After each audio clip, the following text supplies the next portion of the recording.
Kerala university BCom 5ാം സെമസ്റ്ററിലെ cost accounting എന്ന സബ്ജക്റ്റിൻ്റെ 4ാമത്തെ മൊഡ്യൂൾ ഞാൻ ജസ്റ്റ് നിങ്ങൾക്ക് വേണ്ടി ഒന്ന് ബ്രീഫ് ചെയ്ത് തരികയാണ്.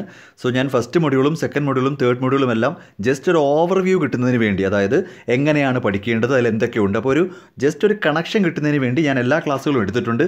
അതിൻ്റെ തുടർച്ചയായിട്ട് ഞാൻ നിങ്ങൾക്കിപ്പോൾ കോസ്റ്റ് അക്കൗണ്ടിങ്ങിൽ 4ാമത്തെ മൊഡ്യൂളിൻ്റെ ഒന്ന് ബ്രീഫ് ചെയ്യുവാണ്. ഓക്കെ, എക്സ്പ്ലനേഷൻ പ്രതീക്ഷിക്കരുത്. എന്താണ് ഈ മൊഡ്യൂൾ, ഇതിൽ എന്തൊക്കെയാണ് പഠിക്കാനുള്ളത്, നിങ്ങൾ എങ്ങനെയാണ് ഇത് പഠിക്കേണ്ടത് തുടങ്ങിയ ഒരു ഐഡിയ തരികയാണ്. കുറേ കുട്ടികൾ റെസ്പോണ്ട് ചെയ്തിട്ടുണ്ട്, അത് ഉപകാരപ്പെടുന്നുണ്ട്, അത് അറിഞ്ഞതിൽ സന്തോഷമുണ്ട്. സോ 4ാമത്തെ മൊഡ്യൂളിലേക്ക് നമുക്ക് കടക്കാം. അപ്പോൾ 4ാമത്തെ മൊഡ്യൂൾ എന്ന് പറയുമ്പോൾ ഞാൻ ഒരിക്കൽ കൂടെ ആവർത്തിക്കുന്നു, നമുക്ക് കോസ്റ്റിൻ്റെ കമ്പോണൻ്റ് എടുത്താൽ ഒരു പ്രോഡക്റ്റ് പ്രൊഡ്യൂസ് ചെയ്യാനായിട്ട്, ഏത് പ്രോഡക്റ്റ് ആയാലും, ഞാനിത് വീണ്ടും വീണ്ടും ആവർത്തിക്കുന്നതാണ്, ലോകത്തുള്ള ഏത് പ്രോഡക്റ്റ് പ്രൊഡ്യൂസ് ചെയ്യാനും നമുക്ക് മെയിനായിട്ട് 3 കമ്പോണൻറ്റേ വരൂ, 3 എലമെൻറ്റേ വരൂ: മെറ്റീരിയൽ, ലേബർ, ഓവർഹെഡ്. ഇത് ഞാൻ ഓൾറെഡി പറഞ്ഞിട്ടുണ്ട്. അപ്പോൾ ഈ കാര്യം നിങ്ങൾ ഒരിക്കലും മറന്നു പോരുത്. ഏതൊരു പ്രോഡക്റ്റ് പ്രൊഡ്യൂസ് ചെയ്യാനായാലും നമുക്ക് മെറ്റീരിയൽ കോസ്റ്റ്, അതായത് ആ പ്രോഡക്റ്റിന് ആവശ്യമായ റോ മെറ്റീരിയൽ കോസ്റ്റും, ലേബർ, തൊഴിലാളികളോ അല്ലേ, ലേബർ കോസ്റ്റും, കൂടാതെ മൂന്നാമത്തെയാണ് ഓവർഹെഡ് എക്സ്പെൻസസ്. ഇതിൽ ഈ മെറ്റീരിയൽ എന്ന് പറയുന്നത് 2ാമത്തെ മൊഡ്യൂളായിട്ടും ലേബർ എന്ന് പറയുന്നത് 3ാമത്തെ മൊഡ്യൂളായിട്ടും പഠിച്ചു കഴിഞ്ഞു. സോ ഓട്ടോമാറ്റിക്കലി അപ്പോൾ 4ാമത്തെ മൊഡ്യൂൾ എന്ത് വരണം? 4ാമത്തെ മൊഡ്യൂളിൽ ഓവർഹെഡ്സ് എന്ന് പറയുന്ന ടോപ്പിക്കാണ് വരേണ്ടത്. ഓക്കെ, സോ നമുക്ക് ആ 4ാമത്തെ മൊഡ്യൂൾ ഞാൻ ഒരു ഓവർവ്യൂ തരാം, ഒന്ന് ബ്രീഫ് ചെയ്ത് തരാം. ഓക്കെ, ആദ്യം തന്നെ ഞാൻ നിങ്ങളോട് ആവശ്യപ്പെടുന്നത്, ഈ മൊഡ്യൂളിൻ്റെ പേര് ശ്രദ്ധിച്ചൊന്ന് നോക്കുക. നിങ്ങൾക്ക് സംശയം ഉണ്ടെങ്കിൽ ടെക്സ്റ്റ് എടുത്ത് നോക്കാം, നിങ്ങൾ ടെക്സ്റ്റിൻ്റെ ഫോട്ടോയെ കാണിച്ച് വെച്ചിരിക്കുന്നത്. ഓക്കെ, എന്നിട്ട് നിങ്ങൾ നോക്കേണ്ടുന്നത്, നമ്മൾ 2ാമത്തെ മൊഡ്യൂൾ ഞാൻ പറഞ്ഞപ്പോൾ, അല്ലെങ്കിൽ 3ാമത്തെ മൊഡ്യൂൾ പറഞ്ഞപ്പോൾ ഞാൻ ഏറ്റവും കൂടുതൽ കോൺസെൻട്രേറ്റ് ചെയ്യാൻ പറഞ്ഞത് മൊഡ്യൂളിൻ്റെ പേര് നോക്കാൻ പറഞ്ഞു. എന്തായിരുന്നു 2ാമത്തെ മൊഡ്യൂളിൻ്റെ പേര്? Accounting and control of material cost എന്നായിരുന്നു. സംശയം ഉണ്ടെങ്കിൽ ടെക്സ്റ്റ് നോക്കിയാൽ മതി. 2ാമത്തെ മൊഡ്യൂളിൻ്റെ പേരെന്തായിരുന്നു? Accounting and control of material cost എന്നുണ്ടായിരുന്നു. 3ാമത്തെ മൊഡ്യൂളിൻ്റെ പേരെന്തായിരുന്നു? Accounting and control of labour cost എന്നായിരുന്നു. തീർച്ചയായിട്ടും 4ാമത്തെ മൊഡ്യൂളിൻ്റെ പേരിനകത്ത് തന്നെ പ്രത്യേകതയുണ്ട്. ഇവിടെ അങ്ങനെ നീട്ടി വലിച്ച് വലിയൊരു പേരില്ല. അക്കൗണ്ടിങ് ഫോർ ഓവർഹെഡ് എന്ന് മാത്രമേ ഉള്ളൂ. അപ്പോൾ ഇവിടെ ഏത് വേർഡ് മിസ്സിംഗ് ആണ്? കൺട്രോൾ എന്ന വേർഡ് 4ാമത്തെ മൊഡ്യൂളിൽ മിസ്സിംഗ് ആണ്. നിങ്ങൾക്ക് തോന്നിയ പോലെ, അല്ലെങ്കിൽ ഈ പറയുന്ന സിലബസ് ഇട്ടവർ അവർക്ക് ഇഷ്ടപ്പെട്ട രീതിയിലൊന്നും അല്ലല്ലോ മൊഡ്യൂളിൻ്റെ പേരിടുന്നത്. 2ാമത്തെ മൊഡ്യൂള്, 3ാമത്തെ മൊഡ്യൂള്, 4, ഈ 2, 3, 4 എന്തായിരുന്നു? Material, labour, overhead. ഞാൻ പറഞ്ഞ മനസ്സിലാക്കുക, ഒരു പ്രോഡക്റ്റ് പ്രൊഡ്യൂസ് ചെയ്യാനുള്ള കോസ്റ്റ് എന്ന് പറയുന്നത് material cost, labour cost, overhead എന്നാണല്ലോ പറയുന്നത്. ഓട്ടോമാറ്റിക്കലി ഇത് 3ഉം കൂടെ ചേരുന്നതാണ് നമ്മുടെ കോസ്റ്റിൻ്റെ കമ്പോണൻസ് എന്ന് പറയുന്നത്. പക്ഷേ മെറ്റീരിയലുമായിട്ട് ബന്ധപ്പെട്ട് നിങ്ങൾക്കൊരു ചാപ്റ്റർ പഠിക്കാൻ വന്നപ്പോൾ ആ ചാപ്റ്ററിൻ്റെ പേര്, ആ മൊഡ്യൂളിൻ്റെ പേര് accounting and control of material cost എന്നായിരുന്നു. കണ്ടതാണല്ലോ. ലേബറിൻ്റെ കേസിലും എന്തായിരുന്നു മൊഡ്യൂളിൻ്റെ പേര്?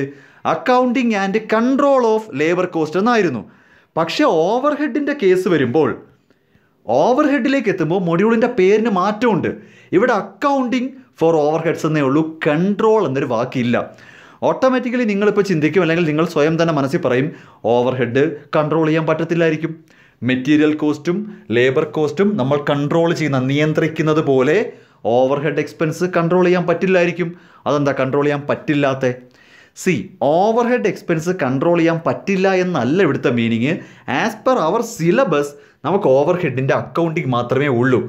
അപ്പോൾ നിങ്ങൾ ചിന്തിക്കും, മെറ്റീരിയലിൻ്റെ അക്കൗണ്ടിങ്ങും കൺട്രോളും പഠിച്ചു, ലേബറിൻ്റെ അക്കൗണ്ടിങ്ങും കൺട്രോളും പഠിച്ചു, പക്ഷേ ഓവർഹെഡിൻ്റെ അക്കൗണ്ടിങ് മാത്രം. അതായത് അക്കൗണ്ടിങ് എന്ന് ഉദ്ദേശിക്കുന്നത് ട്രാൻസാക്ഷൻ നടന്നിട്ടുള്ള രേഖപ്പെടുത്തലാണ്. വാട്ട്സ് നെക്സ്റ്റ് എന്ന് നമ്മൾ ചിന്തിക്കുന്നില്ല. അക്കൗണ്ടിങ് മീൻസ് നമ്മൾ റെക്കോർഡിങ് വരുന്നേ ഉള്ളൂ, അതായത് നടന്നു കഴിഞ്ഞ കാര്യങ്ങൾ റെക്കോർഡ് ചെയ്യുന്നു. കൺട്രോൾ എന്ന വാക്ക് വരുമ്പോഴാണ് അവിടെ നമ്മൾ ഈ പറയുന്ന ഫോർവേഡ് ലുക്കിംഗ് വരുന്നത്. നമുക്കത് എങ്ങനെ കുറയ്ക്കാം, നമുക്ക് എന്തൊക്കെ കാര്യങ്ങൾ ചെയ്യാം, അത് നമ്മൾ മെറ്റീരിയലിൽ പഠിച്ചു. ഓർക്കുന്നില്ല ഇൻവെൻട്രി മാനേജ്മെൻറ്റ് ടെക്നിക്കൊക്കെ? എന്തിനാ EOQവും ABC അനാലിസിസും വേറെ എന്തൊക്കെയാ സ്റ്റോക്ക്, ഇതൊക്കെ എന്തിനാ പഠിച്ചത്? ഫിഫോ ലിഫോയൊക്കെ എന്തിനാ ഫോളോ ചെയ്യുന്നത്? നമുക്ക് നമ്മുടെ കോസ്റ്റ് മാക്സിമം കുറഞ്ഞു കിട്ടണം, നമുക്ക് നമ്മുടെ കോസ്റ്റ് കുറച്ച് കിട്ടണം. എന്തിനാ ലേബർ കോസ്റ്റിനകത്ത് ടൈം കീപ്പിങ്ങും ടൈം ബുക്കിങ്ങും ഒക്കെ പഠിച്ചത്? മാക്സിമം ചിലവ് കുറയണം, അതായത് ഇവരെ കൊണ്ട് മാക്സിമം പണി എടുപ്പിക്കണം, അല്ലാതെ ചുമ്മാ ശമ്പളം വാരി കൊടുത്തിട്ട് കാര്യമില്ല. ഇത് നമ്മളിവിടെ പഠിച്ചു കഴിഞ്ഞു. അപ്പം മെറ്റീരിയൽ കോസ്റ്റ് റെക്കോർഡ് ചെയ്യാനും അത് കൺട്രോൾ ചെയ്യാനും പഠിച്ചു. ലേബർ കോസ്റ്റ് കൃത്യമായിട്ട് കണ്ടുപിടിച്ച് റെക്കോർഡ് ചെയ്യാനും അത് കൺട്രോൾ ചെയ്യാനുള്ള വഴികൾ കുറേയൊക്കെ പഠിച്ചു. പക്ഷേ ഓവർഹെഡിൻ്റെ കേസിൽ നിങ്ങൾ ആ ചാപ്റ്ററിൻ്റെ പേര് തന്നെ നോക്കൂ, അക്കൗണ്ടിങ് ഫോർ ഓവർഹെഡ്സ് എന്നേ ഉള്ളൂ. അതിൻ്റെ അർത്ഥം ഓവർ ഹെഡ്സ് എന്ന് പറയുന്ന ഈ പറയുന്ന പെർട്ടിക്കുലർ എക്സ്പെൻസ് നമുക്ക് കൺട്രോൾ ചെയ്യാൻ പറ്റില്ല എന്നല്ല, നമുക്കതിനെപ്പറ്റി പഠിക്കാനില്ലെന്നാണ്. നമുക്ക് നമ്മുടെ സിലബസ് അനുസരിച്ച് ഇതിൻ്റെ കൺട്രോളിങ് എങ്ങനെ നമുക്കിത് നിയന്ത്രണത്തിൽ വരുത്താം, അത്തരം കാര്യങ്ങളൊന്നും പഠിക്കാനില്ല എന്നേ ഉള്ളൂ. അതിനും ഒരു കാരണം എന്തുകൊണ്ട് ഉൾപ്പെടുത്തിയില്ല, എന്തുകൊണ്ട് ഈ മൂന്നാമത്തെ കമ്പോണൻറ്റിൻ്റെ കൺട്രോളിങ് അല്ലെങ്കിൽ ഇതിൻ്റെ നിയന്ത്രണം എങ്ങനെ കുറയ്ക്കാം, അതെന്തുകൊണ്ട് സിലബസ് ഉൾപ്പെടുത്തിയില്ല എന്ന് ചോദിച്ചാൽ, എൻ്റെ ഒരു അറിവ് ശരിയാണെങ്കിൽ മെറ്റീരിയലിൻ്റെയും ലേബറിൻ്റെയും അക്കൗണ്ടിങ് ആൻഡ് കൺട്രോൾ എന്ന് പറയുന്ന അത്രയും വിഡ്ത്ത്, അത്രയും സ്കോപ്പ് ഉണ്ട് ഓവർ ഹെഡിൻ്റെ അക്കൗണ്ടിങ് മാത്രം. അതായത് ഓവർ ഹെഡിൻ്റെ അക്കൗണ്ടിങ് എന്ന് പറയുന്നത് കുറച്ച് കോംപ്ലിക്കേറ്റഡ് ആയിട്ടുള്ളതാണ്. മെറ്റീരിയൽ പോലെയോ ലേബർ പോലെയോ ഓവർ ഹെഡിൻ്റെ അക്കൗണ്ടിങ് അത്ര എളുപ്പമല്ല. അപ്പോൾ ഓവർ ഹെഡ്സ് എന്ന് ഉദ്ദേശിക്കുന്ന അല്ലെങ്കിൽ ഓവർ ഹെഡ്സ് എന്ന് വിളിക്കുന്ന എക്സ്പെൻസുകളുടെ അക്കൗണ്ടിങ് തന്നെ ഒരു ഹെക്റ്റിക് ടാസ്ക്കാണ്. അപ്പോൾ ഒരു ബികോം ലെവലിൽ ഒരു മൊഡ്യൂൾ ആവാൻ ഓവർ ഹെഡ്സിൻ്റെ അക്കൗണ്ടിങ് മാത്രം മതി. കൺട്രോളും കൂടെ കയറിയാൽ നമുക്കിത് താങ്ങാൻ പറ്റത്തില്ല. അപ്പോൾ ഓവർ ഹെഡ്സ് എന്ന് പറയുന്ന അല്ലെങ്കിൽ ഓവർ ഹെഡ്സ് എന്ന് വിളിക്കുന്ന പർട്ടിക്കുലർ എക്സ്പെൻസുകൾ ബുക്കിൽ അക്കൗണ്ട് ചെയ്യുന്നത് തന്നെ ഈ ഒരു ബികോം തേർഡ് ഇയർ എന്ന് പറയുന്ന ഈ ഒരു വലിയൊരു കോഴ്സിൽ ഒരു മൊഡ്യൂളിൻ്റെ ഭാഗമാക്കണം. സോ നമുക്കിവിടെ ഓവർ ഹെഡ്സ് എന്ന് വിളിക്കപ്പെടുന്ന എക്സ്പെൻസുകളുടെ അക്കൗണ്ടിങ് അഥവാ അതിൻ്റെ രേഖപ്പെടുത്തലുകൾ മാത്രമേ ഉള്ളൂ, അല്ലാതെ അതിൻ്റെ കൂടിയ വലിയ ടെക്നിക്കുകളൊന്നും പഠിക്കാനില്ല. ജസ്റ്റ് ബുക്സ് ഓഫ് അക്കൗണ്ട്സിലേക്ക് ഈ കാര്യങ്ങൾ റെക്കോർഡ് ചെയ്താൽ മാത്രം മതി. ഇത് നിങ്ങൾ ആദ്യം ഒന്ന് മനസ്സിലാക്കുക.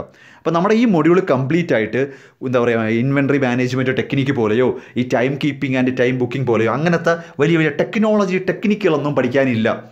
ജസ്റ്റ് ക്വസ്റ്റ്യൻ തരും, അത് റെക്കോർഡ് ചെയ്യുക, ക്വസ്റ്റ്യൻ തരും, ആൻസർ, അങ്ങനെ ജസ്റ്റ് ഈ പറയുന്ന ഓവർ ഹെഡ് എക്സ്പെൻസുകളുടെ റെക്കോർഡിംഗ് അഥവാ അക്കൗണ്ടിങ് മാത്രമേ വരുന്നുള്ളൂ. അത് തന്നെ വലിയൊരു കാര്യമാണ്. ഓക്കെ, കേരള യൂണിവേഴ്സിറ്റിയുടെ സ്ഥിരം 15 മാർക്കിൻ്റെ ഒരു ചോദ്യം ഇവിടെ കിടപ്പുണ്ട്. ഈ ഒരു മൊഡ്യൂളിൽ സ്ഥിരമായിട്ട് അവർക്കൊരു 15 മാർക്കിൽ നോട്ടം ഉള്ളതാണ്. അപ്പോൾ ഒരു 15 മാർക്കിൻ്റെ ക്വസ്റ്റ്യൻ ഈ മൊഡ്യൂളിൽ നിന്ന് വരും. കാര്യം ഇത് അത്രയ്ക്കുണ്ട്, ഈ മൊഡ്യൂൾ അത്രയ്ക്കുണ്ടെന്ന് പറയുമ്പോൾ ഇത് ഭയങ്കര പാടാണെന്നല്ല ഞാൻ പറയുന്നത്. ഓവർ ഹെഡ്സിൻ്റെ അക്കൗണ്ടിങ് തന്നെ കുറച്ചുണ്ടടോ. കഴിഞ്ഞ 2 മൊഡ്യൂൾ കമ്പാരിറ്റീവ്ലി പ്രോബ്ലം ഒന്നും വലുതായിട്ടില്ലായിരുന്നു അല്ലേ. മെറ്റീരിയൽ എന്ന് പറയുന്ന രണ്ടാമത്തെ മൊഡ്യൂളിൽ ഇഷ്യൂ, അതായത് ഫിഫോ ലിഫോ അല്ലാതെ നിങ്ങളൊന്ന് ആലോചിച്ച് നോക്ക്. ഇപ്പോൾ ഇതുവരെ പഠിച്ചതിൽ കോസ്റ്റ് അക്കൗണ്ടിങ് എന്ന് പറയുന്ന സബ്ജക്റ്റ് ഞാനിപ്പോൾ ഈ 4ാമത്തെ മൊഡ്യൂളാണ് ഡിസ്കസ് ചെയ്യുന്നത്. ഈ 4 മൊഡ്യൂൾ തുടങ്ങുന്നിടം വരെ 1, 2, 3 first module, second module, third module നിങ്ങൾ ശരിക്കും ഒന്ന് ആലോചിച്ച് നോക്ക്. 15 മാർക്കിൻ്റെ റേഞ്ചിന് പറ്റിയ സത്യത്തിൽ ഒരു പ്രോബ്ലവും ഇല്ലായിരുന്നു.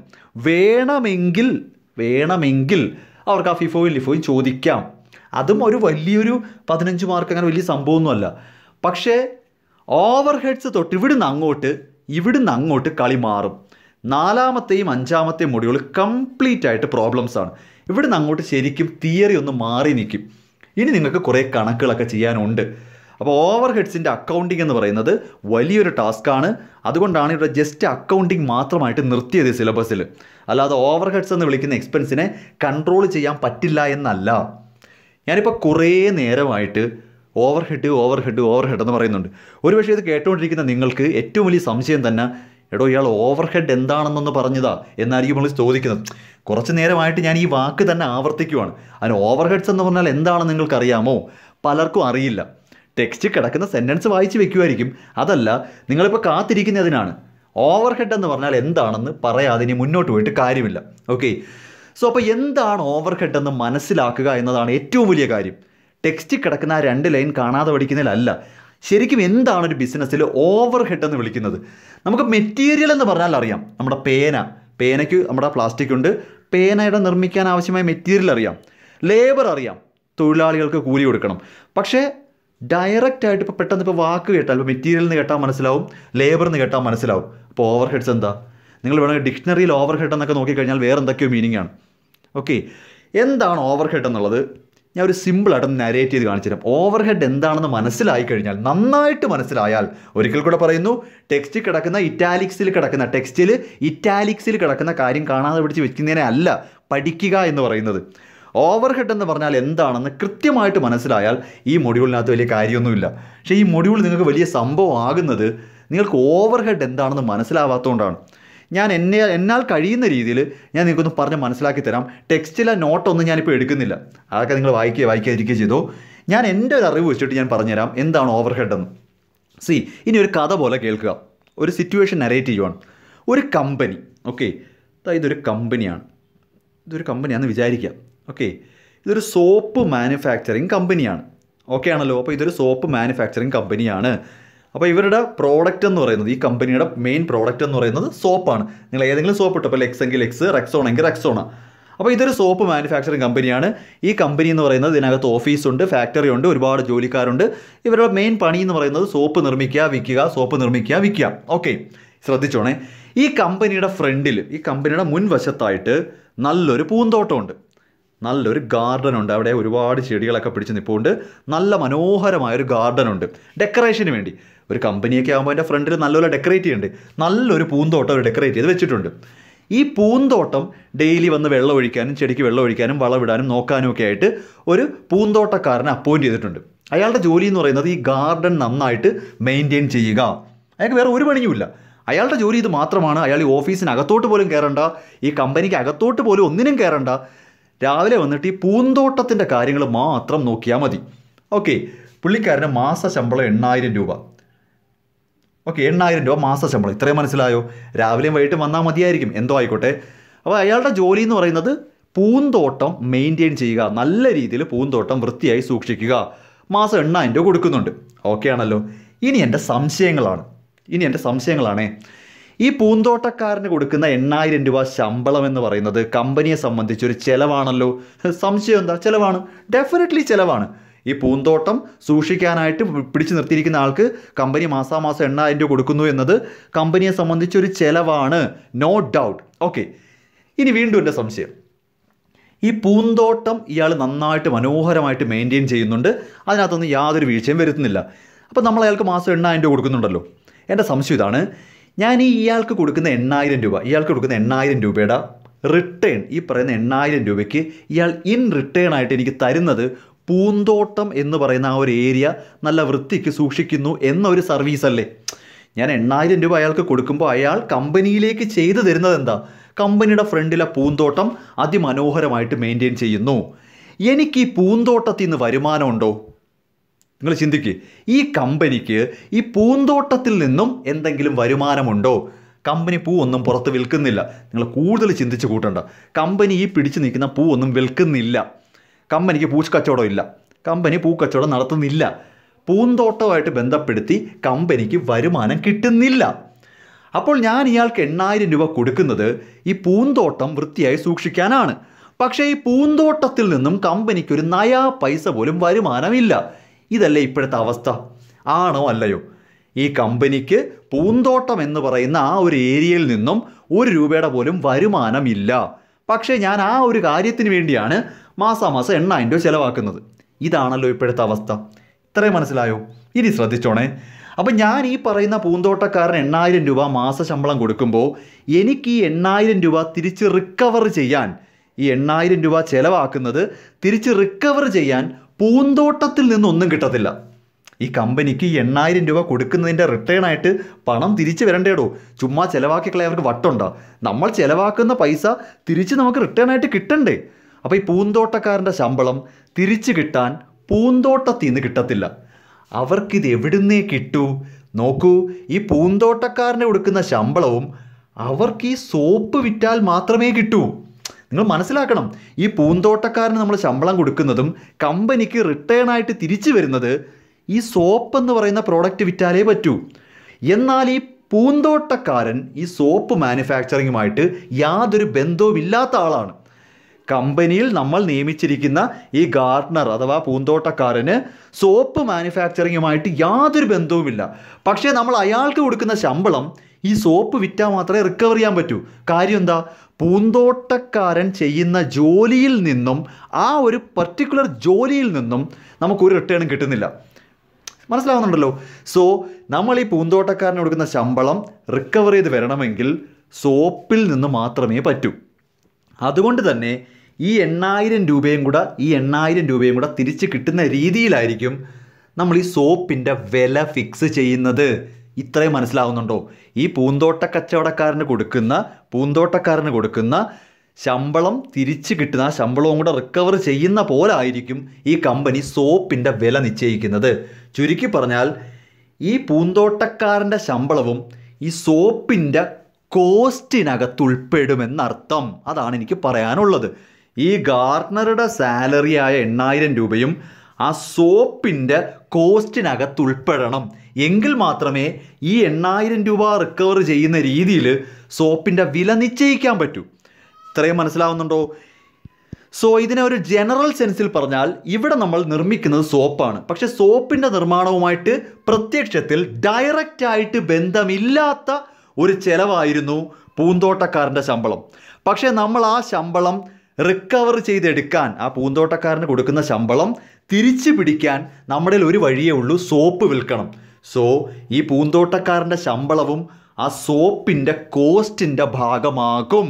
സോപ്പിൻ്റെ കോസ്റ്റിൻ്റെ ഭാഗമാകും. ഡയറക്റ്റായിട്ടല്ലെങ്കിലും ഇൻഡയറക്റ്റായിട്ടെങ്കിലും ഈ ചെലവ് സോപ്പ് നിർമ്മാണവുമായിട്ട് ബന്ധമുണ്ട്. ഓക്കെ, ഇതിൻ്റെ കാര്യം ഞാൻ ചോദിച്ചോട്ടെ, ഈ കമ്പനിയുടെ ഫ്രണ്ടിൽ എന്തിനാ പൂന്തോട്ടം? അതാദ്യം നിങ്ങൾ ചിന്തിച്ചാണല്ലോ. ഈ സോപ്പ് മാനുഫാക്ചറിങ് കമ്പനി അല്ലെങ്കിൽ എന്ത് കമ്പനിയും ആയിക്കോട്ടെ, കമ്പനിയുടെയൊക്കെ ഫ്രണ്ടിൽ എന്തിനാ നല്ല പുൽത്തകിടിയും പൂന്തോട്ടമൊക്കെ? അതിൽ നിന്ന് ആ പൂന്തോട്ടത്തിൽ നിന്ന് ഒരു വരുമാനം ഇല്ലല്ലോ, പിന്നെ എന്തിനാണ് ആ പൂന്തോട്ടവും പൂന്തോട്ടക്കാരനും ഒക്കെ? ഇൻഡയറക്റ്റ് ആയിട്ട് ആ പൂന്തോട്ടം ചിലപ്പോൾ കമ്പനിയുടെ ഇമേജിനെ ബാധിക്കുന്നുണ്ടായിരിക്കും. നമ്മളായ തന്നെ ഒരു കമ്പനിയിലൊക്കെ കയറി ചെല്ലുമ്പോൾ നല്ല മനോഹരമായിട്ട് വൃത്തിക്കൊക്കെ സൂക്ഷിച്ചാൽ നമ്മൾ തന്നെ എന്ന് പറയാം നല്ലൊരു കമ്പനി, അല്ലെങ്കിൽ നല്ല അറ്റ്മോസ്ഫിയർ ഉണ്ട്, നല്ല ആംബിയൻസ് ഉണ്ട്, പിന്നെന്താ നല്ല വൈബുണ്ട്, അതുണ്ട് ഇതുണ്ടെന്നൊക്കെ പറയത്തില്ലേ? അപ്പോൾ കമ്പനിക്ക് എങ്ങനെയെങ്കിലും ഇൻഡയറക്റ്റ് ആയിട്ട് അത് അവരുടെ ഇമേജിനെ ബാധിക്കുന്നുണ്ട്. സോ ഇൻഡയറക്റ്റ് ആയിട്ട് കമ്പനിക്ക് അത് ഗുണം ചെയ്യുന്നുണ്ട് ആണല്ലോ. അതുകൊണ്ട് തന്നെ ആ ചിലവ് മുഴുവനും ഇപ്പോൾ തൽക്കാലം ഈ സോപ്പിൻ്റെ കോസ്റ്റിൽ ആഡ് ചെയ്യാനേ പറ്റത്തുള്ളൂ. നോക്കൂ, സോപ്പ് എന്ന് പറയുന്ന പ്രോഡക്റ്റ് നിർമ്മിക്കാൻ ഈ പറയുന്ന പൂന്തോട്ടക്കാരന് ഡയറക്റ്റായിട്ട് ബന്ധമില്ല. അപ്പോൾ ഇൻഡയറക്റ്റ് ആയിട്ടുള്ളൊരു ചിലവാണ് ഇപ്പോൾ തൽക്കാലം അവർ സോപ്പിൻ്റെ എക്സ്പെൻസ് ആയിട്ട് ആഡ് ചെയ്ത് വച്ചിരിക്കുന്നത്. ഇത്രയും മനസ്സിലാവുന്നുണ്ടോ? ഞാനിപ്പോൾ ഈ പറഞ്ഞതാണ് ഓവർ ഹെഡ്. ഇത്രയേ ഉള്ളൂ. കഥ കേട്ടിരുന്നെങ്കിൽ ഇതാണ് സംഭവം. ഞാനിപ്പോൾ ഈ പറഞ്ഞത് ഓവർ ഹെഡാണ്. അപ്പോൾ ഓവർ ഹെഡ് എന്താണെന്ന് ചോദിച്ചു കഴിഞ്ഞാൽ ഒരു പെർട്ടിക്കുലർ പ്രോഡക്റ്റിൻ്റെ പ്രൊഡക്ഷനുമായിട്ട് നേരിട്ട് ബന്ധമില്ലാത്ത, ഡയറക്റ്റായിട്ട് ബന്ധമില്ലാത്ത, അല്ലെങ്കിൽ ഡയറക്റ്റായിട്ട് ട്രേസ് ചെയ്യാൻ പറ്റാത്ത ചെലവുകളെയാണ് നമ്മൾ ഓവർ ഹെഡ് എന്ന് വിളിക്കുന്നത്. ഈ ഒരു കോൺസെപ്റ്റ് വെച്ചാണ് നമ്മൾ ഓവർ ഹെഡ് എന്ന് പറയുന്നത്. Indirect material, indirect wages, indirect expense. അപ്പോൾ ഓവർ ഹെഡ് എന്ന് ഉദ്ദേശിക്കുന്നത് ടോട്ടൽ ഓഫ്, ഇനി നിങ്ങൾക്കിത് വായിച്ചാൽ മനസ്സിലാവും. കണ്ടോ, ഇൻഡയറക്റ്റ് മെറ്റീരിയൽ ആ പെർട്ടിക്കുലർ പ്രോഡക്റ്റിനെ ഡയറക്റ്റ് ആയിട്ടോ അല്ലെങ്കിൽ ആ പെർട്ടിക്കുലർ പ്രോഡക്റ്റിൽ നിന്ന് ഡയറക്റ്റ് ആയിട്ട് ട്രേസ് ചെയ്യാൻ പറ്റത്തില്ല മെറ്റീരിയലിൻ്റെ വില. നമ്മൾ ഫർണിച്ചറിൻ്റെ കേസിൽ ആണി, വാക്സ്, ഗമ്മ്, കോട്ടൺ വേസ്റ്റ്, ഇതൊക്കെ മെറ്റീരിയലി ഇൻഡയറക്റ്റ് ആണ്. ഇൻഡയറക്റ്റ് വേജസ്, ഞാനിപ്പോൾ ഈ പറഞ്ഞ എക്സാമ്പിൾ, പൂന്തോട്ടക്കാരൻ്റെ ശമ്പളം ഒരു ഇൻഡയറക്റ്റ് വേജസ് ആണ്. Then indirect expenses. Indirect expense എന്ന് പറയുമ്പോൾ ഇപ്പോൾ ഇലക്ട്രിസിറ്റി ബില്ല്, ചില സമയത്ത് റെൻറ്റ്, ഹീറ്റിംഗ്, ലൈറ്റിംഗ്, ഇതൊന്നും കൃത്യമായിട്ട് പറയാൻ പറ്റത്തില്ല ഓരോ പ്രോഡക്റ്റിനും വേണ്ടി എന്ത് ചിലവായി എന്നുള്ളത്. ഇതൊക്കെ ഓവറാൾ ഒരു എമൗണ്ടേ പറയാൻ പറ്റൂ. ഓക്കെ, സോ നമുക്ക് നമ്മുടെ ബിസിനസ്സിലുണ്ടാകുന്ന indirect material cost, indirect wages, indirect എക്സ്പെൻസിൻ്റെ ടോട്ടലിനെയാണ് നമ്മൾ ഓവർ ഹെഡ് എന്ന് പറയുന്നത്. ഇതാദ്യം നിങ്ങളൊന്ന് മനസ്സിലാക്കുക. ഇനി എന്താണ് നമ്മുടെ പ്രശ്നമെന്ന് ചോദിച്ചു കഴിഞ്ഞാൽ, അല്ലെങ്കിൽ നമ്മളിനി മുന്നോട്ട് പോകുമ്പോൾ എന്താണ് പ്രശ്നമെന്ന് ചോദിച്ചു കഴിഞ്ഞാൽ പറഞ്ഞുതരാം. ഇപ്പോൾ ഒരു പർട്ടിക്കുലർ പ്രോഡക്റ്റ് നിർമ്മിക്കുമ്പോൾ അതിന് എന്ത് കോസ്റ്റ് ആകും എന്നതാണല്ലോ ഏറ്റവും വലിയ പ്രശ്നം. ഇപ്പോൾ സോപ്പ് തന്നെ, ഇതൊരു സോപ്പാണ്. ഈ സോപ്പിൻ്റെ വില 12 രൂപ എന്ന് നിശ്ചയിക്കുന്ന എപ്പോഴാണ്? ഇതിൻ്റെ കോസ്റ്റ് അറിഞ്ഞിട്ടാണ്. ഈ പറയുന്ന സോപ്പിന് വേണ്ടിയുള്ള ഡയറക്റ്റ് മെറ്റീരിയൽ കോസ്റ്റ് അറിയാം, ഡയറക്റ്റ് ലേബർ കോസ്റ്റും അറിയാം, ഡയറക്റ്റ് എക്സ്പെൻസീവ്, ഇതെല്ലാം ഡയറക്റ്റ് ആയിട്ട് ട്രേസ് ചെയ്യാൻ പറ്റും. പക്ഷേ ഒരു സോപ്പിന് വേണ്ടി എന്തുമാത്രം ഇൻഡയറക്റ്റ് മെറ്റീരിയൽ വേണ്ടി വന്നു, ഇൻഡയറക്റ്റ് ലേബർ വേണ്ടി വന്നു, മറ്റ് ഇൻഡയറക്റ്റ് എക്സ്പെൻസ് വേണ്ടി വന്നു എന്ന് കണ്ടുപിടിക്കുക എന്ന് പറയുന്നത് ഒരു ടാസ്ക്കാണ്. അതാണ് അക്കൗണ്ടിങ് ഫോർ ഓവർ ഹെഡ്സ്. അപ്പോൾ നമ്മുടെ ജോലി അൾട്ടിമേറ്റ്ലി എന്തായിരിക്കും എന്നറിയാവോ? ഒരു പെർട്ടിക്കുലർ പ്രോഡക്റ്റിൻ്റെ പുറത്ത് എന്തുമാത്രം ഇൻഡയറക്റ്റ് മെറ്റീരിയൽ വേണ്ടി വന്നു, ഇൻഡയറക്റ്റ് ലേബർ വേണ്ടി വന്നു, ഇൻഡയറക്റ്റ് എക്സ്പെൻസ് വേണ്ടി വന്നു എന്നുള്ളത് കൃത്യമായിട്ട് കണ്ടുപിടിക്കണം. Not an easy task. It is not an easy task. അതുകൊണ്ടാണ് അത് മാത്രമായിട്ടൊരു മൊഡ്യൂളിൽ ചുരുക്കിയത്. ഇത് ചെയ്യുന്നത് തന്നെ വലിയ കാര്യമാണ്. ഓക്കെ, ഇപ്പം ഓവർ ഹെഡ് എന്താണെന്ന് മനസ്സിലാക്കുക. നമ്മുടെ മെയിൻ ജോലി ഇതാണ്. നമ്മൾ നിർമ്മിക്കുന്ന ഓരോ പ്രോഡക്റ്റിൻ്റെ പുറത്തും എന്തുമാത്രം ഓവർ ഹെഡായി. മെറ്റീരിയൽ, ഡയറക്റ്റ് മെറ്റീരിയലും ഡയറക്റ്റ് ലേബറും കണ്ടുപിടിക്കുക എളുപ്പമാണ്. കാര്യം അത് ബില്ല് നോക്കിയാൽ മതി ഓരോന്നിനും എന്താവും എന്നുള്ളത്. പക്ഷേ ഓവർ ഹെഡ് കണ്ടുപിടിക്കുന്ന ഭയങ്കര പാടാണ്. കാര്യം എന്താണെന്ന് ചോദിച്ചു കഴിഞ്ഞാൽ ഒരു പ്രോഡക്റ്റിന് വേണ്ടി അല്ല അത് ചിലവാക്കുന്നത്, ഓവറോളാണ് ചിലവാക്കുന്നത്. നമ്മളത് ഒരു പ്രോഡക്റ്റിലേക്ക് ചുരുക്കണം. അതാണ് നമ്മുടെ ഈ മൊഡ്യൂൾ കൊണ്ട് നമ്മൾ ഉദ്ദേശിക്കുന്നത്. ഓക്കെ, സോ ഈ ഒരു മൊഡ്യൂൾ മുന്നോട്ട് പോകുന്നത് മെയിനായിട്ട് ഇങ്ങനെ 6 സ്റ്റെപ്പായിട്ടാണ്. ഇതൊന്ന് ഓർത്ത് വെച്ചോണേ. നമ്മുടെ ഈ മൊഡ്യൂൾ കംപ്ലീറ്റ് ആവുന്നത് എ എന്ന സ്റ്റെപ്പ് തൊട്ട് എഫ് എന്ന സ്റ്റെപ്പ് വരെയാണ്. നമുക്ക് എങ്ങനെയാണ് ഈ മൊഡ്യൂൾ മുന്നോട്ട് പോകുന്നതെന്ന് ഓടിച്ചെന്ന് പറഞ്ഞുതരാം. ഓക്കെ, ഡീറ്റെയിലിങ്ങിലോട്ട് പോകാനുള്ള സമയമില്ല, അത്രയും ഞാൻ കിടക്കുന്നില്ല. ജസ്റ്റ് ഇതെങ്ങനെയാണ് നമ്മൾ ഈ മുന്നോട്ട് പഠിച്ച് പോകുന്നതെന്ന് പറഞ്ഞുതരാം. ഫസ്റ്റ് സ്റ്റെപ്പ് എന്ന് പറയുമ്പോൾ കളക്ഷൻ ഓഫ് ഓവർഹെഡ് ആണ്. ഈ കളക്ഷൻ ഓഫ് ഓവർഹെഡ് എന്ന് കേട്ട് പേടിക്കൊന്നും വേണ്ട, മറ്റൊന്നുമല്ല, ടോട്ടൽ ഓവർഹെഡ് എത്രയാണെന്ന് എടുക്കുക. അത് ഭയങ്കര ഈസിയാണോ? ഇവിടെ ബിസിനസ്സിൻ്റെ ടോട്ടൽ ഓവർഹെഡ് ഓരോ പ്രോഡക്റ്റിനും എന്തായി എന്നുള്ളതൊന്നും ഇപ്പോൾ എടുക്കണ്ട. ടോട്ടൽ എടുക്കാൻ ബുദ്ധിമുട്ടൊന്നുമില്ലല്ലോ. ഇപ്പോൾ ഉദാഹരണത്തിന് 5 ഡെസ്ക് പണിയാൻ എത്ര രൂപയുടെ ആണി വേണ്ടി വന്നു? ഒരു ഡെസ്കിന് എത്രയാണെന്ന് ഞാൻ ചോദിച്ചിട്ടില്ല. 5 ഡെസ്കിന് എത്ര വേണ്ടി വന്നു? 5 ഡെസ്ക് പണിയാൻ എത്ര വാക്സ് വേണ്ടി വന്നു? 5 ഡെസ്ക് പണിയാനായിട്ട് മൊത്തത്തിൽ എത്ര ഫെവിക്കോൾ വേണ്ടി വന്നു? അത് കണ്ടുപിടിക്കാൻ പറ്റുമല്ലോ. ബില്ല് നോക്കിയാൽ പോരെ. ടോട്ടലായിട്ടുള്ള ഓവർഹെഡ് കണ്ടുപിടിക്കാൻ ജസ്റ്റ് നിങ്ങൾ ആ ബില്ലോ വൗച്ചറോ എന്തെങ്കിലും നോക്കിയാൽ പോരെ. അപ്പോൾ ഒന്നാമത്തെ ജോലി അതാണ്, ഒരു ബിസിനസ്സിലുണ്ടായ ടോട്ടൽ ഓവർഹെഡിൻ്റെ എമൗണ്ട് കണ്ടുപിടിക്കുക. അത് വലിയ കാര്യമൊന്നുമില്ല, നമ്മൾ ആ ബില്ല് നോക്കിയാൽ മതി. ഓക്കെ, രണ്ടാമത്തെ ജോലി എന്ന് പറയുന്നത് ആ ടോട്ടൽ ഓവർഹെഡിനെ പല ഹെഡിലായിട്ട് ക്ലാസിഫൈ ചെയ്യുക. അതായത് ഇപ്പോൾ ഉദാഹരണത്തിന് കുറച്ച് ഓവർഹെഡ് ഉണ്ടായി കാണുമ്പോൾ നമ്മളതിനെ ഈ പറഞ്ഞ കണക്ക് ഫംഗ്ഷൻ്റെ ബേസിലും എലമെൻറ്റിൻ്റെ ബേസിലും വേരിയബിലിറ്റിയുടെ ബേസിലും കൺട്രോളബിലിറ്റിയുടെ ബേസിലും നോർമാലിറ്റിയുടെ ബേസിലുമെല്ലാം പല ക്ലാസിഫിക്കേഷനിലോട്ട് മാറ്റണം. ഓവർഹെഡ്സിനെ പല ഹെഡിലേക്ക് മാറ്റുക. ഓക്കെ, ഒന്ന് സൂചിപ്പിച്ചോട്ടെ. ഏതോ ഒരു വർഷം ഇതൊരു ചോദിച്ചു 4 മാർക്കിന്, ക്ലാസിഫിക്കേഷൻ ഓഫ് ഓവർഹെഡ്. 95% കുട്ടികളും ക്ലാസിഫിക്കേഷൻ ഓഫ് കോസ്റ്റ് ആണ് എഴുതി വെച്ചത്. നിങ്ങൾ ഇനിയെങ്കിലും തെറ്റരുത്. ക്ലാസിഫിക്കേഷൻ ഓഫ് കോസ്റ്റ് അല്ല, ക്ലാസിഫിക്കേഷൻ ഓഫ് ഓവർഹെഡ് ആണ് ചോദിക്കുന്നതെങ്കിൽ ആ ആൻസർ തന്നെ എഴുതണം. നമ്മൾ ഫസ്റ്റ് മൊഡ്യൂളിൽ കുറേ ക്ലാസിഫിക്കേഷൻ ഓഫ് കോസ്റ്റ് പഠിച്ചിട്ടുണ്ട്, അതവിടെ നിൽക്കട്ടെ. ഇവിടെ ചിലപ്പോൾ ചോദിക്കുന്നത് ക്ലാസിഫിക്കേഷൻ ഓഫ് ഓവർഹെഡ് ആണെങ്കിൽ നിങ്ങൾ ഈ ടോപ്പിക്ക് തന്നെ പഠിച്ചെഴുതണം. ഇത് ചോദിച്ചിട്ടുണ്ട്, പക്ഷേ അന്ന് കുട്ടികൾ കുറേ പേര് തെറ്റാണ് എഴുതിയത്. അവരെല്ലാം എഴുതിയത് ക്ലാസിഫിക്കേഷൻ ഓഫ് കോസ്റ്റ് ആണ്. അപ്പോൾ ഇതൊന്ന് പഠിച്ചു വെച്ചേക്കണേ, ക്ലാസിഫിക്കേഷൻ ഓഫ് ഓവർഹെഡ്. സോ നമ്മുടെ സെക്കൻഡ് സ്റ്റെപ്പ് അതാണ് കേട്ടോ. ഓക്കെ, നമുക്ക് കാര്യത്തിലേക്ക് വരാം. ഒന്നാമത്തെ സ്റ്റെപ്പ് എന്താ ഞാൻ പറഞ്ഞത്? ബിസിനസ്സിൽ ഉണ്ടാകുന്ന total indirect expense, indirect material, indirect labour, എല്ലാം കൂടെ ടോട്ടൽ എടുക്കാൻ വളരെ നിസ്സാരമാണ്. വിത്തിൻ സെക്കൻഡ്സ് കിട്ടും. എന്താ ടോട്ടൽ കോസ്റ്റ് എന്ന് പറഞ്ഞാൽ ബില്ല് നോക്കിയാൽ പോരെ. ഓക്കെ, അത് പെട്ടെന്ന് കിട്ടും, ഒരു സെക്കൻഡ് മതി. രണ്ടെന്ന് പറയുന്നത് ഇത് നമുക്ക് പ്രാക്ടിക്കലി ചെയ്യാനൊന്നുമില്ല, ചില ബിസിനസ്സുകാർ ചെയ്യുമായിരിക്കാം. ഈ ഓവർഹെഡ്സിനെ പല ഹെഡിലേക്ക് ക്ലാസിഫൈ ചെയ്യുക. പക്ഷേ ഈ ക്ലാസിഫിക്കേഷൻ നമ്മുടെ പ്രോബ്ലത്തിനെ അഫക്റ്റ് ചെയ്യുന്നൊരു കാര്യമല്ല. അവർക്ക് വേണമെങ്കിൽ ക്ലാസിഫൈ ചെയ്യാം. ഓക്കെ, ഇത് ചെയ്താലും ചെയ്തില്ലെങ്കിലും നമുക്ക് മുന്നോട്ട് പോകുമ്പോൾ പ്രോബ്ലം ഒന്ന് വായിച്ചു നോക്കിയാൽ അത് മനസ്സിലാവും. ഞാൻ പറഞ്ഞ കള്ളമാണെന്ന് പറയും അല്ലെങ്കിൽ. But there are no rigid rules or principles regarding the classification overheads. അതങ്ങനെ നിർബന്ധമുള്ള കാര്യമൊന്നുമല്ല ഇതിങ്ങനെ ക്ലാസിഫൈ ചെയ്യണമെന്ന്. പിന്നെ പരീക്ഷയ്ക്ക് 4 മാർക്ക് കിട്ടും എന്നല്ലാതെ വേറെ ഗുണമൊന്നുമില്ല. ഓക്കെ, എങ്കിലും രണ്ടാമത്തെ സ്റ്റെപ്പ് ക്ലാസിഫൈ ചെയ്തു. ഇനി ഇവിടുന്ന് അങ്ങോട്ട് ശ്രദ്ധിച്ചോണേ. അപ്പോൾ നമുക്കിപ്പോൾ ടോട്ടൽ ഓവർഹെഡ് അറിയാം കേട്ടോ, ബിസിനസ്സിൻ്റെ ടോട്ടൽ ഓവർഹെഡ് അറിയാം. നിങ്ങൾ വേണമെങ്കിൽ ഒന്ന് ക്ലാസിഫൈ ചെയ്തു തരാൻ നിർബന്ധിക്കുന്നില്ല. ഇനിയാണ് കളി തുടങ്ങാൻ പോണത്. ഇനിയാണ് ശരിക്കും നമ്മുടെ ചാപ്റ്റർ തുടങ്ങാൻ പോണത്.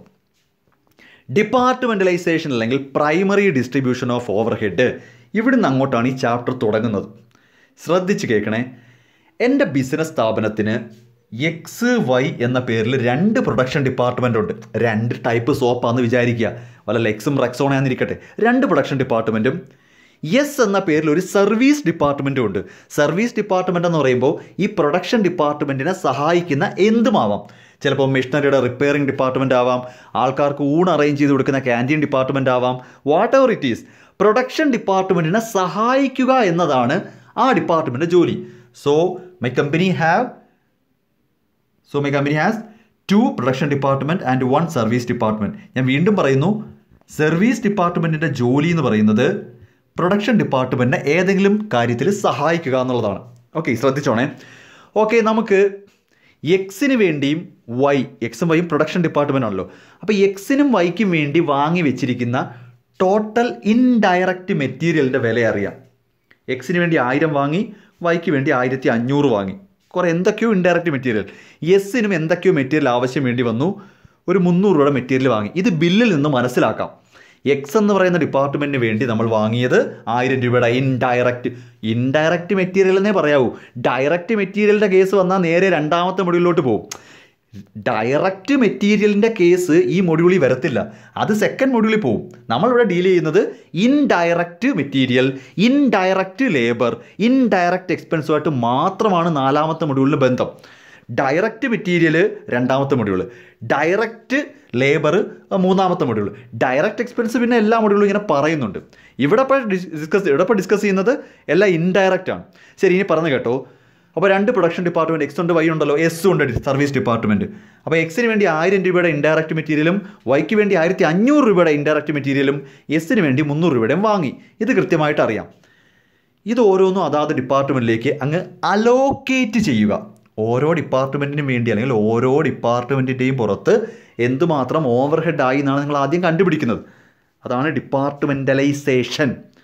ഡിപ്പാർട്ട്മെൻ്റലൈസേഷൻ എന്ന് ഉദ്ദേശിക്കുന്നത് നമുക്ക് ഓരോ ഡിപ്പാർട്ട്മെൻറ്റിൻ്റെയും പുറത്ത് എന്തുമാത്രം ഓവർ ഹെഡ് എക്സ്പെൻസ് ആയി, ഓരോ ഡിപ്പാർട്ട്മെൻറ്റിൻ്റെയും പുറത്ത് എന്തുമാത്രം ഓവർ ഹെഡ് എക്സ്പെൻസ് ആയി എന്നാണ് നമ്മൾ കണ്ടുപിടിക്കാൻ പോകുന്നത്. സോ നമുക്ക് ബില്ല് നോക്കുമ്പോൾ മനസ്സിലായി, എക്സിന് വേണ്ടി 1000 രൂപയുടെ മെറ്റീരിയൽ, വൈക്ക് വേണ്ടി 1500 രൂപയുടെ ഇൻഡയറക്റ്റ് മെറ്റീരിയൽ, സർവീസ് ഡിപ്പാർട്ട്മെൻറ്റിന് വേണ്ടി 300. ഇത് ബില്ലിലുള്ള സ്ഥിതിക്ക് നമ്മൾ ജസ്റ്റ് ഇവരുടെ പേരിൻ്റെ നിരക്ക് എഴുതിയാൽ മതി. This is called allocation. അതായത് ഓരോ ഡിപ്പാർട്ട്മെൻറ്റിനും വേണ്ടി എത്രയാണ് ചിലവാക്കുന്നതെന്ന് കറക്റ്റായിട്ട് അറിയാമെങ്കിൽ അതങ്ങ് എഴുതിയാൽ മതി. അതാണ് അലോക്കേഷൻ. അതിനെയാണ് നമ്മൾ അലോക്കേഷൻ എന്ന് വിളിക്കുന്നത്. ഇപ്പോൾ ഞാൻ ഈ ചെയ്തിരിക്കുന്ന അലോക്കേഷനാണ്. എന്നാൽ ഈ 3 ഡിപ്പാർട്ട്മെൻറ്റും ഒരു ബിൽഡിങ്ങിനകത്താണ്. ഇതാണ് building. Service department, 2 production department ഒരു ബിൽഡിങ്ങിനകത്താണ് കേട്ടോ. ഈ 3 ഡിപ്പാർട്ട്മെൻറ്റും ഒരു ബിൽഡിങ്ങിനകത്താണ്. ഓക്കെ, ഈ പറയുന്ന ബിൽഡിങ്ങിന് എല്ലാത്തിനോട് ചേർത്ത് ഈ ബിൽഡിങ്ങിന് മൊത്തത്തിൽ 30,000 രൂപ റെൻറ്റ് ഞാൻ അടിച്ച് വന്നിരിക്കുവാണ്. ബിൽഡിങ്ങിനാണേ ഈ ബിൽഡിങ് മൊത്തത്തിൽ 30,000 രൂപ റെൻറ്റ്. എക്സിന് എത്ര, വൈക്ക് എത്ര, എസിന് എത്ര എന്നൊന്നും ഈ റെൻറ്റ്, അതായത് നമ്മുടെ കെട്ടിടത്തിൻ്റെ മുതലാളി അങ്ങനൊന്നും അല്ല. അയാൾ പറയുന്നത് എൻ്റെ കെട്ടിടത്തിന് 30,000 രൂപ റെൻറ്റ്, നിങ്ങൾ അതിനകത്ത് എക്സ് നടത്തേ വൈ നടത്തേ നിങ്ങൾ എന്തെങ്കിലും ചെയ്തോ. കെട്ടിടം മൊത്തത്തിൽ ഈ ബിൽഡിങ് മൊത്തത്തിലാണ് 30,000 രൂപ റെൻറ്റ്. നമ്മൾ ഈ പറയുന്ന 30,000 രൂപയെ ഈ ഓരോ ഡിപ്പാർട്ട്മെൻറ്റിൻ്റെയും സ്ക്വയർ ഫീറ്റ്, ഫ്ലോർ ഏരിയയുടെ ബേസിൽ നമ്മൾ അപ്പോർഷൻമെൻറ്റ് ചെയ്യണം. ഇപ്പോൾ തുല്യമാണെങ്കിൽ 10,000. അപ്പോൾ അലോക്കേഷൻ എന്ന് പറഞ്ഞാൽ ഓരോ ഡിപ്പാർട്ട്മെൻറ്റിനും വേണ്ടി എന്താണ് ചിലവെന്ന് അറിയാം, അതങ്ങ് പോസ്റ്റ് ചെയ്താൽ മതി. എന്നാൽ കോമൺ ആയിട്ടൊരു ചിലവാണ് റെൻറ്റ് 30,000. അതിനെ നിങ്ങൾ ഫ്ലോർ ഏരിയ, റെൻ്റ് ആയതുകൊണ്ടാണ് ഞാൻ പറയുന്നത്, ഫ്ലോർ ഏരിയയുടെ ബേസിൽ സ്ക്വയർ ഫീറ്റിൻ്റെ ബേസിൽ ഓരോ ഡിപ്പാർട്ട്മെൻറ്റിനും അപ്പോർഷൻ വീതം വയ്ക്കണം. അതിനെയാണ് നമ്മൾ അപ്പോർഷൻമെൻറ്റ് എന്ന് പറയുന്നത്. സോ ഇവിടുത്തെ നമ്മുടെ ജോലി എന്താണ്? പ്രൈമറി ഡിസ്ട്രിബ്യൂഷൻ ഓഫ് ഓവർ ഹെഡിൽ അതാത് ഡിപ്പാർട്ട്മെൻറ്റിൻ്റെ ചിലവ് അറിയാമെങ്കിൽ അലോക്കേറ്റ് ചെയ്യുക. അങ്ങനെ അറിയില്ലെങ്കിൽ എന്തെങ്കിലും ഒരു ബേസിൽ അപ്പോർഷൻ ചെയ്യുക. അങ്ങനെ ചിലവ് എഴുതി ഈ 3 ഡിപ്പാർട്ട്മെൻറ്റിൻ്റെയും ടോട്ടൽ ഓവർ ഹെഡ്സ് അവസാനം കണ്ടുപിടിക്കാൻ പറ്റും. അലോക്കേറ്റ് ചെയ്യേണ്ടത് അലോക്കേറ്റ് ചെയ്യുക, അപ്പോർഷൻ ചെയ്യേണ്ടത് ഇങ്ങനെ അപ്പോർഷൻ ചെയ്യുക. സോ നമുക്ക് തീർച്ചയായിട്ടും അലോക്കേഷനും അപ്പോർഷൻമെൻറ്റും തമ്മിലുള്ള വ്യത്യാസം എന്താണെന്നുള്ള ക്വസ്റ്റ്യൻ വരും. അപ്പോൾ ഇത് രണ്ടും പ്രധാനപ്പെട്ട കേട്ടോ. അലോക്കേഷൻ എന്ന് പറഞ്ഞാൽ ഡയറക്റ്റ് ആയിട്ട് അങ്ങ് അലോക്കേറ്റ് ചെയ്യുക. കാരണം കൃത്യമായിട്ട് നമുക്ക് അറിയാം ആ ഡിപ്പാർട്ട്മെൻറ്റിന് വേണ്ടി എന്താണ് ചിലവ്. Apportionment means what? നമുക്ക് കൃത്യമായിട്ട് അറിയില്ല ഓരോ ഡിപ്പാർട്ട്മെൻറ്റിനും വേണ്ടി എന്താണ് ചിലവെന്ന്. അപ്പോൾ കോമൺ എക്സ്പെൻസിൽ നിന്ന് ഓരോ ഡിപ്പാർട്ട്മെൻറ്റിൻ്റെയും ഡിവൈഡ് ചെയ്ത് എടുക്കണം. അതിനെയാണ് അപ്പോർഷൻമെൻറ്റ് എന്ന് പറയുന്നത്. So after allocation and apportionment നമുക്ക് ഓരോ ഡിപ്പാർട്ട്മെൻറ്റിൻ്റെയും ടോട്ടൽ ഓവർ ഹെഡ് കിട്ടും. So after this step number 3, after departmentalization or primary distribution of overhead നമുക്ക് എന്ത് കിട്ടും? ഓരോ ഡിപ്പാർട്ട്മെൻറ്റിൻ്റെയും ടോട്ടൽ ഓവർ ഹെഡിൻ്റെ എമൗണ്ട് കിട്ടും. എക്സിൻ്റെ ടോട്ടൽ ഓവർ ഹെഡ്, വൈയുടെ ടോട്ടൽ ഓവർ ഹെഡ്, എസിൻ്റെ ടോട്ടൽ ഓവർ ഹെഡ് എന്നിങ്ങനെ വന്ന് നിൽക്കും ഈ കണക്ക് ചെയ്ത് പോകുമ്പോൾ. ഓക്കെ, അപ്പോൾ ഇവിടെ 2 സ്റ്റെപ്പ് ഉണ്ട് കേട്ടോ. അലോക്കേഷനുമുണ്ട്, അപ്പോർഷൻമെൻറ്റുമുണ്ട്. സി വാട്ട് ഈസ് അപ്പോർഷൻമെൻറ്റ് എന്ന് ഡൗട്ട് തോന്നുന്നത് ഇതാണ് കേട്ടോ. ഇപ്പോൾ ഫാക്ടറി റെൻ്റ് ആണെങ്കിൽ area occupied by each department. Rent ആണെങ്കിൽ സ്ക്വയർ ഫീറ്റ്. ലൈറ്റിംഗ് ആണെങ്കിലോ ഓരോ ഡിപ്പാർട്ട്മെൻറ്റിൽ ലൈറ്റ് പോയിൻറ്റ്സ് അനുസരിച്ച്. സൂപ്പർവിഷൻ ആണെങ്കിലോ നമ്പർ ഓഫ് എംപ്ലോയി അനുസരിച്ച്. ഇലക്ട്രിക് പവർ ആണെങ്കിലോ ഹോഴ്സ് പവർ ഓഫ് മെഷീൻ അനുസരിച്ച് എന്ന് പറയുന്ന പോലെ എന്തെങ്കിലുമൊക്കെ ബേസിസിൻ്റെ പുറത്തായിരിക്കും ഈ അപ്പോർഷൻമെൻറ്റ് നടക്കുന്നത്. അത് മനസ്സിലായോടോ? ഒരു ചിലവ്, ഇപ്പോൾ എന്താ ചിലവ് ഞാൻ പറയുക, ഇൻഷുറൻസ് ഓഫ് ബിൽഡിങ്ങിൻ്റെ ഇൻഷുറൻസ് ഓഫ് ബിൽഡിംഗ് ടോട്ടൽ അങ്ങ് അടച്ചു. നമ്മുടെ കെട്ടിടത്തിൻ്റെ മൊത്തം ഇൻഷുറൻസ് അടച്ചിരിക്കുന്ന. എക്സിന് വേണ്ടി എത്ര എനിക്കറിയില്ല, വൈക്ക് വേണ്ടി എത്ര അറിയത്തതേ ഇല്ല. എക്സ് എത്ര, വൈ എത്ര, എസ്സിന് എത്ര എന്ന് എനിക്കറിയില്ല. അറിയണം. ഫ്ലോർ ഏരിയ വെച്ച് അറിയണം. എക്സിന് എത്ര സ്ക്വയർ ഫീറ്റ്, വൈ ഡിപ്പാർട്ട്മെൻറ്റ് എത്ര സ്ക്വയർ ഫീറ്റ്, എസ്സിന് എത്ര സ്ക്വയർ ഫീറ്റ് എന്ന് എടുത്തിട്ട് റേഷ്യോ ആക്കിയാൽ മതി. അറിഞ്ഞേ പറ്റൂ. This is called apportionment. അങ്ങനെ ടോട്ടലിന്ന് വെട്ടിമുറിച്ച് ഓരോ ഡിപ്പാർട്ട്മെൻറ്റിനും ഇട്ട് കൊടുക്കണം. ആ പരിപാടി കൂടി കഴിയുമ്പോൾ ഒരു എക്സാമ്പിൾ കാണിക്കാം. ദാ ഇങ്ങനെ വരും നമ്മുടെ ആൻസർ. ഇതേതോ ഒരു ക്വസ്റ്റ്യൻ്റെ ആൻസറാണ്, നിങ്ങളിപ്പോൾ ഞാൻ പറഞ്ഞു തരുന്നില്ല. ഓക്കെ, ദാ ഇങ്ങനെ വന്ന് നിൽക്കും. മെറ്റീരിയൽ ആസ് അലോക്കേറ്റഡ് എന്ന. What do you mean allocation? കൃത്യമായിട്ട് ക്വസ്റ്റ്യനിൽ തന്നിട്ടുണ്ടായിരുന്നു കുട്ടികളെ. ഈ പറയുന്ന എമൗണ്ട് ക്വസ്റ്റ്യനിൽ ഇങ്ങനെ തന്നെ തരം തിരിച്ച് തന്നിട്ടുണ്ടായിരുന്നു. അങ്ങ് പോസ്റ്റ് ചെയ്താൽ മാത്രം മതി. പക്ഷേ ഇവിടുന്ന് അങ്ങോട്ട് താഴോട്ടൊന്ന് നോക്കിയേ. റെൻറ്റ് ഫ്ലോർ സ്പേസിൻ്റെ ബേസിൽ ഡിവൈഡ് ചെയ്ത് കൊടുക്കുവാണ്. നമുക്ക് ക്വസ്റ്റ്യനിൽ ആകെ ഈ ടോട്ടൽ മാത്രമേ കാണൂ. ക്വസ്റ്റ്യനിൽ ടോട്ടൽ റെൻറ്റേ കാണൂ. നമ്മളത് മറ്റ് ഡിപ്പാർട്ട്മെൻറ്റിന് അലോക്കേറ്റ് ചെയ്ത് അപ്പോർഷൻ ചെയ്ത് കൊടുക്കണം. നമ്മളിതിങ്ങനെ അപ്പോർഷൻ ചെയ്ത് കൊടുക്കണം. സൂപ്പർവിഷൻ വന്നാൽ നമ്പർ ഓഫ് എംപ്ലോയീസിൻ്റെ ബേസിൽ, ഡിപ്രീസിയേഷൻ ആണെങ്കിൽ കോസ്റ്റ് ഓഫ് പ്ലാന്റിൻ്റെ ബേസിൽ, അങ്ങനെ ഓരോ ചിലവും എന്തെങ്കിലും ഒരു പർട്ടിക്കുലർ ബേസിൽ ഇങ്ങനെ അപ്പോർഷൻ ചെയ്ത് കൊടുത്തതിന് ശേഷമാണ് ഈ ടോട്ടൽ എടുക്കുന്നത്. ഇപ്പോൾ നമുക്കറിയാം എക്സിന് 12,000, വൈക്ക് 8,400, എസ്സിന് 4,900 ടോട്ടൽ ഓവർ ഹെഡ് എക്സ്പെൻസ് എന്ന് മനസ്സിലാകും. ഇതാണ് നമ്മുടെ സ്റ്റെപ്പ് നമ്പർ 3. പ്രോബ്ലം ചെയ്യുമ്പോഴേ കറക്റ്റായിട്ട് നിങ്ങൾക്ക് മനസ്സിലാക്കി തരാൻ പറ്റൂ. ഞാൻ ജസ്റ്റ് ഒരു ഐഡിയ തരുന്നതേ ഉള്ളൂ. ഇങ്ങനെ വന്ന് നിൽക്കും. ഇതാണ് സ്റ്റെപ്പ് നമ്പർ 3യുടെ അവസാനം. ഇങ്ങനെ വന്ന് നിൽക്കും നമ്മൾ. സ്റ്റെപ്പ് നമ്പർ 3യിൽ നമ്മൾ ഇങ്ങനെ വന്ന് നിൽക്കും. ഓക്കെ, സമാധാനമായി, കഴിഞ്ഞാണോ അല്ലേ? എവിടെ കഴിയാനാ? തുടങ്ങിയിട്ടേ ഉള്ളൂ. ഇനി എന്താണ് പ്രശ്നം? ഇനിയാണ് ശരിക്കും പ്രശ്നം. ഞാൻ പറഞ്ഞുതരാം. ഇത് തന്നെ എടുക്കാം. എക്സ് എന്ന ഡിപ്പാർട്ട്മെൻറ്റിൻ്റെ ടോട്ടൽ ഓവർ ഹെഡ് എത്ര? 12,000. വൈ എന്ന ഡിപ്പാർട്ട്മെൻറ്റിൻ്റെ ടോട്ടൽ ഓവർ ഹെഡ് എത്ര? 8,400. ഇത് രണ്ടും എന്ത് ഡിപ്പാർട്ട്മെൻറ്റാണ്? അത് പ്രൊഡക്ഷൻ ഡിപ്പാർട്ട്മെൻറ്റ്. അപ്പോൾ അതിനർത്ഥം എന്താ?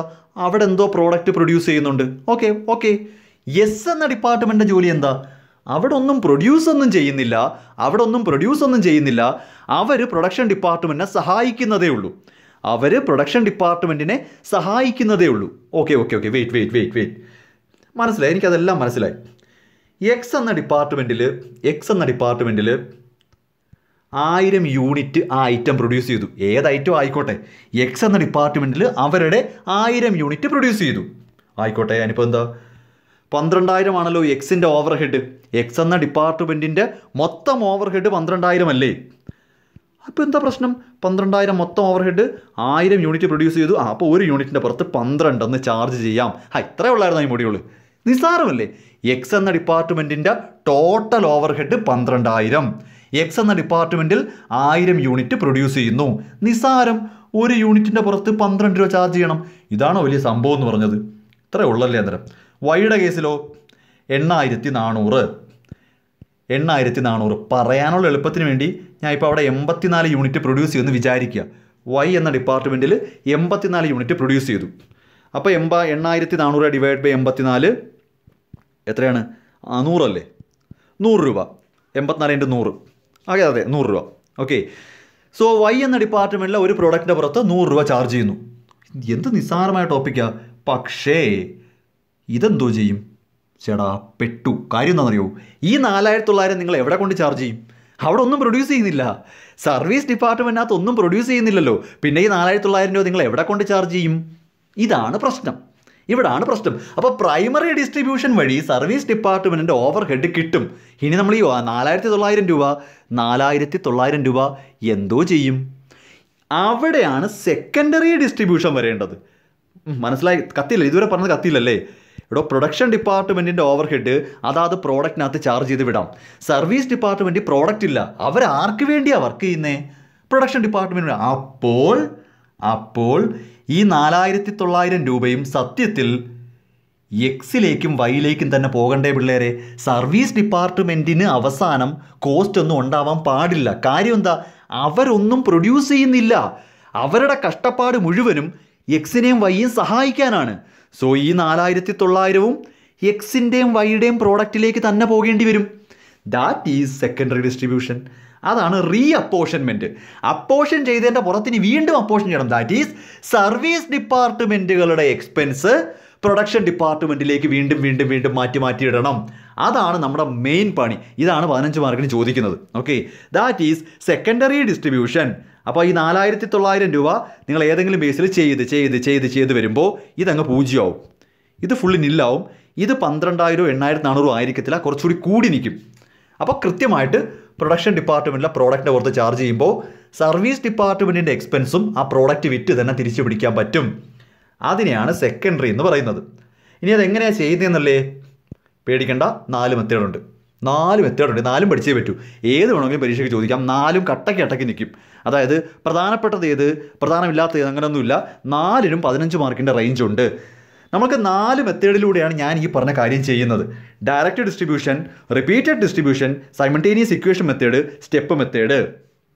എങ്ങനെയാണ് ഈ 4 മെത്തേഡ് കയറി വന്നതെന്ന് ചോദിച്ചാൽ നിങ്ങളിപ്പോൾ ചിന്തിക്കും, ഏതെങ്കിലും ഒരു മെത്തേഡ് പോരായിരുന്നോ, എല്ലാത്തിലും ഒരേ ആൻസറിലേക്ക് കിട്ടൂ. അല്ല, ഒരു പ്രശ്നമുണ്ട് അതിനകത്ത്. ഈ ഡയറക്റ്റ് ഡിസ്ട്രിബ്യൂഷൻ മെത്തേഡിൻ്റെ പ്രശ്നം എന്താണെന്ന് ചോദിച്ചാൽ, ഡയറക്റ്റ് ഡിസ്ട്രിബ്യൂഷൻ മെത്തേഡ് എന്താണെന്നും അതിൻ്റെ വലിയൊരു പ്രശ്നവും ഞാൻ പറഞ്ഞുതരാം. എനിക്ക് 2 പ്രൊഡക്ഷൻ ഡിപ്പാർട്ട്മെൻറ്റ് ആയിക്കോട്ടെ, എക്സും വൈയും പ്രൊഡക്ഷൻ ഡിപ്പാർട്ട്മെൻ്റ് ആണ്. 2 സർവീസ് ഡിപ്പാർട്ട്മെൻറ്റ് എയും ബിയും. ഓക്കെ, പ്രശ്നമൊന്നുമില്ല. എക്സിൻ്റെയും വൈയുടെയും 12,000 ടോട്ടൽ ഓവർഹെഡ് കിട്ടി. എക്സിൻ്റെ ടോട്ടൽ ഒരു 12,000, വൈക്ക് 9,000. എക്സിൻ്റെ ടോട്ടൽ ഓവർഹെഡ് കിട്ടി 12,000. ഇത് അലോക്കേഷനും അപ്പോർഷൻമെൻറ്റും വഴി കിട്ടുന്നത്. ഇത് പ്രൈമറി ഡിസ്ട്രിബ്യൂഷനിൽ നിന്ന് കിട്ടുന്ന ആൻസർ വെച്ചാണ്, പ്രൈമറി ഡിസ്ട്രിബ്യൂഷനിൽ നിന്നാണ് ആ ആൻസറിൽ നിന്നാണ് സെക്കൻഡറി ഡിസ്ട്രിബ്യൂഷൻ തുടങ്ങുന്നത്. അപ്പം സെക്കൻഡറി ഡിസ്ട്രിബ്യൂഷൻ എന്ന് പറയുന്നത്, അതായത് ഇവിടെ ഒരു ആൻസർ കാണിച്ചില്ലേ പിള്ളേരെ, ഇവിടെ നിന്നുകൊണ്ട് ഈ ഫൈനൽ എമൗണ്ട്, ഈ ഫൈനൽ എമൗണ്ട് ഇവിടെ നിന്നുകൊണ്ടാണ് ഈ സെക്കൻഡറി അലോട്ട്മെൻറ്റ് തുടങ്ങേണ്ടത്. ഒരു എക്സാമ്പിൾ പറഞ്ഞുതരാം. എക്സിൻ്റെ ടോട്ടൽ ഓവർഹെഡ് 12,000, വൈയുടേത് 9,000. എയുടെ ടോട്ടൽ ഓവർഹെഡ് ഒരു 6,000, ബിയുടേത് ഒരു 4,000 എന്നിരിക്കട്ടെ. ഡയറക്റ്റ് ഡിസ്ട്രിബ്യൂഷനിൽ ഈ 6,000 രൂപ എക്സിനും വൈക്കും ഡിവൈഡ് ചെയ്ത് കൊടുക്കും. ഈ 4,000 രൂപയും എക്സിനും വൈക്കും ഡിവൈഡ് ചെയ്ത് കൊടുക്കും. പിന്നെന്താ പ്രശ്നം? ഇതല്ലേ ഓക്കെ, കറക്റ്റ് ആണല്ലോ. ഇനി എന്താ പ്രശ്നം? അതെന്താ ഒരു പ്രശ്നം? എ എന്ന സർവീസ് ഡിപ്പാർട്ട്മെൻറ്റിൻ്റെ 6,000 രൂപ എക്സ് എന്ന ഡിപ്പാർട്ട്മെൻറ്റിനും വൈ എന്ന ഡിപ്പാർട്ട്മെൻറ്റിനും ഡിവൈഡ് ചെയ്ത് കൊടുക്കും. അത് അവർക്ക് തന്നെ അവകാശപ്പെട്ടതാണല്ലോ. കാര്യം അവരെ സഹായിക്കാൻ വേണ്ടിയല്ലേ, എക്സിനെയും വൈയെയും സഹായിക്കാൻ വേണ്ടിയല്ലേ എ കിടന്ന് വർക്ക് ചെയ്തത്. ആയിക്കോട്ടെ, എയുടെ ചിലവ് എക്സിനും വൈക്കും ഡിവൈഡ് ചെയ്ത് കൊടുക്കും. പെർഫെക്റ്റ്. ബി ആർക്ക് വേണ്ടിയാണ് കഷ്ടപ്പെട്ടത്? എക്സിനും വൈക്കും വേണ്ടി. അപ്പോൾ ബിയുടെ ചിലവും 4,000 രൂപ എക്സിനും വൈക്കും ഡിവൈഡ് ചെയ്ത് കൊടുക്കും. A B 0 ആയിപ്പോവും. എയുടെയും ബിയുടെയും ചിലവ് 0, എക്സിനും വൈയുടെയും ചിലവ് കൂടും. പെർഫെക്റ്റ്. ഒരു പ്രശ്നമില്ലല്ലേ? ഒരു പ്രശ്നമില്ല. എന്നാൽ പ്രശ്നമുണ്ട്. എന്താണാവോ പ്രശ്നം? എ എന്ന് പറയുന്ന സർവീസ് ഡിപ്പാർട്ട്മെൻറ്റിൻ്റെ സർവീസ് എന്താ ബിക്ക് കിട്ടിക്കൂടെ? എ എന്ന സർവീസ് ഡിപ്പാർട്ട്മെൻറ്റിൻ്റെ സർവീസ് എന്തുകൊണ്ട് ബിക്ക് കിട്ടിക്കൂടാ? ഒരു സർവീസ് ഡിപ്പാർട്ട്മെൻറ്റിന് മറ്റൊരു സർവീസ് ഡിപ്പാർട്ട്മെൻറ്റിനെ സഹായിച്ചൂടെ? സപ്പോസ് എ എന്ന് പറയുന്നത് ക്യാൻറ്റീനാണെന്ന് വിചാരിക്കും. എന്താ ബിയിലെ ആൾക്കാർക്ക് വന്ന് ചോറ് കഴിച്ചൂടെ? ഇനി ബി എന്ന് പറയുന്നത് വേറെ എന്തെങ്കിലും സ്റ്റോറോ അങ്ങനെ എന്തെങ്കിലും ആയിക്കോട്ടെ, എ അവർക്ക് സഹായിച്ചൂടെ? അപ്പോൾ സർവീസ് ഡിപ്പാർട്ട്മെൻറ്റുകൾ തമ്മിലുള്ള സഹായിക്കൽ ഡയറക്റ്റ് ഡിസ്ട്രിബ്യൂഷനിൽ പറയുന്നില്ല. അതാണ് എൻ്റെ ഏറ്റവും വലിയ പോരായ്മ. ഇവർ പറയുന്നത് ഒരു സർവീസ് ഡിപ്പാർട്ട്മെൻറ്റ് പ്രവർത്തിക്കുന്നത് പ്രൊഡക്ഷന് വേണ്ടി മാത്രമാണ്. അതങ്ങനെ ഒരു തെറ്റാണത്. റിയാലിറ്റിയിൽ അത് തെറ്റല്ലേ? ഒരു സർവീസ് ഡിപ്പാർട്ട്മെൻറ്റിന് മറ്റൊരു സർവീസ് ഡിപ്പാർട്ട്മെൻറ്റ് സഹായിക്കാമല്ലോ. അപ്പോൾ ഈ 6,000 രൂപ എന്ന് പറയുന്നത് ഇവർക്ക് 3 പേർക്കും കൂടെ അവകാശപ്പെട്ടതല്ലേ? ഈ 4,000 രൂപ എന്ന് പറയുന്നത് ഇവർക്ക് 3 പേർക്കും കൂടെ അവകാശപ്പെട്ടതല്ലേ? That's why repeated distribution method വരുന്നു. അങ്ങനെയാണ് ഇവൻ പൊങ്ങി വരുന്നത്. റിപ്പീറ്റഡ് ഡിസ്ട്രിബ്യൂഷൻ മെത്തേഡ് അത് ചെയ്യുന്നത് ഭയങ്കര കോമഡിയാണ്. ജസ്റ്റ് ഒന്ന് പറഞ്ഞുതരാം, രസകരമായാണ്. റിപ്പീറ്റഡ് എങ്ങനെയാണെന്ന് ചോദിച്ചു കഴിഞ്ഞാൽ, ഇപ്പോൾ ജസ്റ്റ് ഒന്ന് പറയാനേ പറ്റൂ, കണക്കൊന്നും ഞാൻ ചെയ്ത് കാണിച്ചു തരത്തില്ല. ജസ്റ്റ് ഒന്ന് പറഞ്ഞുതരാം. ഈ 6,000 രൂപയില്ലേ, ഈ 6,000 രൂപ എക്സിനും വൈക്കും ബിക്കും ചാർജ് ചെയ്യും. എക്സിനും വൈക്കും ബിക്കും ചാർജ് ചെയ്യും. അപ്പോൾ ബിയുടെ എമൗണ്ട് കൂടി 4,000 സംതിങ് ആവും. ആ എമൗണ്ട് എക്സിനും വൈക്കും എക്കും ചാർജ് ചെയ്യും. ഇപ്പോൾ എക്ക് എമൗണ്ട് വന്ന് ആ എമൗണ്ട് എക്സിനും വൈക്കും ബിക്കും ചാർജ് ചെയ്യും. ഇപ്പോൾ ബിക്ക് എമൗണ്ട് വന്ന്, ഇപ്പോൾ ബിയിൽ എമൗണ്ട് വന്നു, ആ എമൗണ്ട് എക്സിനും വൈക്കും എക്കും ചാർജ് ചെയ്യും. ഇപ്പോൾ എക്ക് എമൗണ്ട് വന്ന് ആ എമൗണ്ട് എക്സിനും വൈക്കും ബിക്കും ചാർജ് ചെയ്യും. ഇപ്പോൾ ബിക്ക് എമൗണ്ട് വന്നു. ഇത് അവസാനിക്കാനേ പോണില്ല. ഏകദേശം ഒരു 10 രൂപ 15 രൂപ ലെവലാകുമ്പോൾ നിർത്തിയായിട്ടാകും പോവുക. ഇതാണ് റിപ്പീറ്റഡ്. എടോ, എയുടെ 6,000 രൂപ എക്സിനും വൈക്കും ബിക്കും ഡിവൈഡ് ചെയ്ത് തീർത്തു. അപ്പോൾ എ 0 ആയി. രക്ഷപ്പെട്ട്. പക്ഷേ പ്രശ്നം എന്താ? ദാ വരാൻ പോണ പണി. ബിയുടെ ചിലവിൻ്റെ ഒരു പോർഷൻ എക്ക് വന്ന് വീഴും. ദേണ്ട എക്ക് ചിലവ് വന്ന് ഉടനെ എ എന്ത് ചെയ്യും? എക്സിനും വൈക്കും ബിക്കും ചെയ്യും. ദാണ്ട ബിക്ക് വീണ്ടും വന്ന് ഇതിങ്ങനെ പൊയ്ക്കൊണ്ടേയിരിക്കും. അവസാനിക്കത്തതേ ഇല്ല. നമ്മൾ എന്ത് ചെയ്യുമെന്ന് വെച്ചാൽ ഒരു 5 രൂപയോ 6 രൂപയോ 10 രൂപയൊക്കെ ആകുമ്പോൾ എല്ലാം കൂടെ നിർത്തിയിട്ട് ഇത്രയൊക്കെ മതി എന്ന് പറഞ്ഞാൽ എഴുതി കളഞ്ഞിട്ട് പോകും. അങ്ങനെ നില്ലാക്കി വിടും. 8 രൂപ 9 രൂപയൊക്കെ പിന്നീട് ഡിവൈഡ് ചെയ്യാൻ നിൽക്കത്തില്ല. അത് ചുമ്മാ എക്സിനും വൈക്കും ചാർജ് ചെയ്തങ്ങ് കളയും. അപ്പോൾ മനസ്സിലാവും, ചെറിയ എമൗണ്ട് എത്തുന്ന വരെ ചെയ്തുകൊണ്ടിരിക്കണം. അതാണ് റിപ്പീറ്റഡ് ഡിസ്ട്രിബ്യൂഷൻ മെത്തേഡ്. ചെയ്യാൻ നല്ല രസം കേട്ടോ. അടുത്തത് സൈമൾട്ടേനിയസ് ഇക്വേഷൻ മെത്തേഡ് എന്ന് പറയുമ്പോൾ ഞാൻ ഈ പറഞ്ഞത് ഭയങ്കര വലിയൊരു ടാസ്ക്കാണ്. കാര്യം ഇത് ഒരുപാട് സമയമെടുക്കും. ഈ പറഞ്ഞ കംപ്ലീറ്റ് കാര്യം, ഈ പറഞ്ഞ എക്സിനും വൈക്കും എക്കും തിരിച്ചും മറിച്ച് ഇത് ഒരു അവസാനമേ ഇല്ല. ഇത് ചെയ്യാൻ ഒരുപാട് സമയം എടുക്കുമല്ലോ. അതിനെ നമ്മൾ മാത്തമെറ്റിക്കലി പെർഫെക്റ്റ്ലി മാത്തമെറ്റിക്സ് ആണ്. സൈമൾട്ടേനിയസ് ഇക്വേഷൻ പഠിക്കണം. സൈമൾട്ടേനിയസ് ഇക്വേഷൻ അറിയാലോ, 2 ഇക്വേഷനിൽ നിന്ന് നമ്മുടെ എലിമിനേഷൻ റൂൾ അനുസരിച്ച് എക്സും വൈയും എലിമിനേറ്റ് ചെയ്ത് കളയുന്ന റൂളാണ്. പെർഫെക്റ്റ്ലി മാത്സ് തന്നെ, പെർഫെക്റ്റ് മാത്സ് തന്നെയാണ്, അക്കൗണ്ടിങ് ഒന്നുമല്ല. അപ്പോൾ സൈമൾട്ടേനിയസ് ഇക്വേഷൻ മെത്തേഡ് എന്ന് പറയുന്നത് റിപ്പീറ്റഡ് ഡിസ്ട്രിബ്യൂഷൻ മെത്തേഡിൻ്റെ മാത്തമെറ്റിക്കൽ ഫോർമാറ്റ് മാത്രമാണ്. സ്റ്റെപ്പ് മെത്തേഡിന് വേറൊരു മെത്തേഡാണ്. സ്റ്റെപ്പ് മെത്തേഡ് എന്ന് പറയുമ്പോൾ സർവീസ് ഡിപ്പാർട്ട്മെൻറ്റിൻ്റെ പ്രയോറിറ്റി നോക്കിയിട്ട്, അതായത് കുറച്ച് കൂടിയ സർവീസ്, അതായത് എ ആണ് വലിയ സർവീസ് ഡിപ്പാർട്ട്മെൻറ്റ്, ബിക്ക് അത്ര വലിയ പ്രാധാന്യമൊന്നും ഇല്ലെങ്കിൽ, അതായത് എ എന്ന സർവീസ് ഡിപ്പാർട്ട്മെൻറ്റ് ബിയെ സഹായിക്കും പക്ഷെ തിരിച്ച് സഹായിക്കുന്നില്ല, അങ്ങനെ ഒരു കോൺസെപ്റ്റ് വരികയാണെങ്കിൽ നമുക്ക് സ്റ്റെപ്പ് മെത്തേഡ് പറ്റും. ഞാൻ പറഞ്ഞ മനസ്സിലായോ? എയും ബിയും ഇല്ലേ കുട്ടികളെ? എ എന്ന സർവീസ് ഡിപ്പാർട്ട്മെൻറ്റ് ബിയെ സഹായിക്കുന്നുണ്ട് പക്ഷെ തിരിച്ച് സഹായമൊന്നും വേണ്ട. അപ്പോൾ എ വലിയ ആളാട്ടോ, എ കൂടിയ പുള്ളിയാണ്. എ ബിയെ സഹായിക്കും പക്ഷെ ബിയുടെ സഹായമൊന്നും അവർക്ക് വേണ്ട. അങ്ങനെ ഒരു കോൺസെപ്റ്റ് വരുമ്പോഴാണ് ഈ സ്റ്റെപ്പ് മെത്തേഡ് വരുന്നത്. എനിക്ക് തോന്നുന്നത് ഈ സൈമൾട്ടേനിയസ് ഇക്വേഷൻ മെത്തേഡൊക്കെ 15 മാർക്കിന് ചോദിക്കാറുണ്ട്. അത് ഇത്തിരി പണിയുണ്ട് അതിനകത്ത്. ഇതെല്ലാം കഴിയുമ്പോൾ നമ്മുടെ സെക്കൻഡറി അലോട്ട്മെൻറ്റും എല്ലാം കഴിഞ്ഞ് കറക്റ്റായിട്ട് പ്രൊഡക്ഷൻ ഡിപ്പാർട്ട്മെൻറ്റിലേക്ക് മുഴുവൻ ഓവർ ഹെഡും കയറും. സർവീസ് ഡിപ്പാർട്ട്മെൻറ്റ് ചിലവും കൂടെ ഇവ പ്രൊഡക്ഷനിലേക്ക് കയറും. പിന്നെ നമ്മൾ നോക്കേണ്ടുന്നത് പെർ എക്സ്പെൻസ് ആണ്. ഞാൻ പറഞ്ഞ പെർ റേറ്റ് എടുക്കണം. ഇത് ഞാനിപ്പോൾ ചെയ്ത് കാണിച്ചു. ഓരോന്നിൻ്റെയും പെർ റേറ്റ്, അതായത് overhead of each production department divided by number of working hours, അതായത് ഓരോ പ്രൊഡക്ഷൻ ഡിപ്പാർട്ട്മെൻറ്റിന് വേണ്ടി എന്ത് ചിലവായി ഡിവൈഡഡ് ബൈ നമുക്ക് ആ ഒരു പ്രൊഡക്ഷൻ ഡിപ്പാർട്ട്മെൻറ്റ് എന്തുമാത്രം വർക്ക് ചെയ്തു, അങ്ങനെ ഒരു ഓവർ ഹെഡ് റേറ്റ് എടുക്കണം. റേറ്റ് എടുത്ത് കഴിഞ്ഞിട്ട് ലാസ്റ്റ് സ്റ്റേജിൽ ഇത് അബ്സോർബ് ചെയ്യുക, അതായത് ഓരോ കോസ്റ്റും ഓരോ ഡിപ്പാർട്ട്മെൻറ്റിൻ്റെ ഓവർ ഹെഡ് കോസ്റ്റും അതാത് ഡിപ്പാർട്ട്മെൻറ്റ് പ്രൊഡ്യൂസ് ചെയ്ത പ്രോഡക്റ്റിൻ്റെ പുറത്തോട്ട് ചാർജ് ചെയ്യുക. അപ്പോൾ നമുക്ക് പ്രോഡക്റ്റിൻ്റെ യഥാർത്ഥ വില കിട്ടും. അതിന് നമുക്ക് പ്രധാനമായിട്ടും 6 മെത്തേഡ് യൂസ് ചെയ്യാറുണ്ട്. Percentage on direct material method, percentage on direct wage method, percentage on prime cost method, unit of product method, labour hour method, machine hour method. അതിനകത്ത് ഈ 6ാമത്തെ മെഷീൻ അവർ മെത്തേഡ് മാത്രം 15 മാർക്കിൻ്റെയൊക്കെ റേഞ്ച് ഉണ്ട് കേട്ടോ. ഇതിനകത്ത് നിസ്സാര കാര്യമല്ല. ഈ മെഷീൻ അവർ റേറ്റ് എന്ന് പറയുന്നത് ഇതിനകത്ത് കമ്പാരിറ്റീവ്ലി മെഷീൻ അവർ റേറ്റിന് നല്ല പ്രാധാന്യമുണ്ട്. അതിനകത്ത് സ്റ്റാൻഡിങ് ചാർജ്, റണ്ണിങ് ചാർജ് എന്നൊക്കെ പറഞ്ഞ് നമ്മൾ ചെയ്യാനുണ്ട് അതിനകത്ത്. ഇത് 15 മാർക്കാണ്. അതിങ്ങനെ പഠിച്ച് വന്നതിന് ശേഷം അവിടെ കഴിഞ്ഞാൽ പിന്നെ ലാസ്റ്റ് നിങ്ങൾക്ക് തിയറി ഉണ്ട്. Over absorption and under absorption of over head എന്ന് പറഞ്ഞും പിന്നെ ഒരു ABC. പെട്ടെന്ന് ABC എന്ന് കേൾക്കുമ്പോൾ നിങ്ങൾ വിചാരിക്കും മറ്റേ ഇൻവെൻട്രി മാനേജ്മെൻറ്റില്ല, A category, B category, C category, always better control. അത് മാത്രമല്ല ഇങ്ങനെ ഫുൾ ഫോമും ഉണ്ട്, ABC, ആക്ടിവിറ്റി ബേസ്ഡ് കോസ്റ്റിംഗ്. ഇത് വലിയ കാര്യമൊന്നുമില്ല. ഒരു പെർട്ടിക്കുലർ ബിസിനസ്സിൻ്റെ ഓരോ ആക്ടിവിറ്റിയുടെ പുറത്തും നമുക്ക് എന്തുമാത്രം കോസ്റ്റ് ആകുന്നത് കണ്ടുപിടിക്കുന്ന ഒരു ടെക്നിക്കാണ്. ഓക്കെ, അപ്പോൾ ഇങ്ങനെയാണ് ഈ ഓവർ ഹെഡ് എന്ന മൊഡ്യൂൾ കംപ്ലീറ്റ് ആകുന്നത്. ഇനി ഇത് കറക്റ്റായിട്ട് എൻ്റെ ഐഡിയ പെർഫെക്റ്റ്ലി വരണമെന്നുണ്ടെങ്കിൽ ഇത് ആദ്യം തൊട്ട് ഒന്നും കൂടെ ഡീറ്റെയിൽ ആയിട്ട് പറഞ്ഞ് പ്രോബ്ലം ചെയ്ത് വരണം. ഓക്കെ, അങ്ങനത്തെ ക്ലാസ് ഇപ്പം ഞാനിപ്പം എന്തായാലും ചെയ്യുന്നില്ല. തൽക്കാലം ഇത്രയും കാര്യങ്ങൾ മനസ്സിലാക്കി വെച്ചിട്ട് നിങ്ങൾ സ്വന്തമായിട്ട് പഠിക്കുന്നവർ പഠിക്കുക. അല്ലാത്തവർക്ക് ക്ലാസ് ആയിട്ടാണ് വേണ്ടതെങ്കിൽ എന്നെ കോൺടാക്റ്റ് ചെയ്യാം. ഓക്കെ.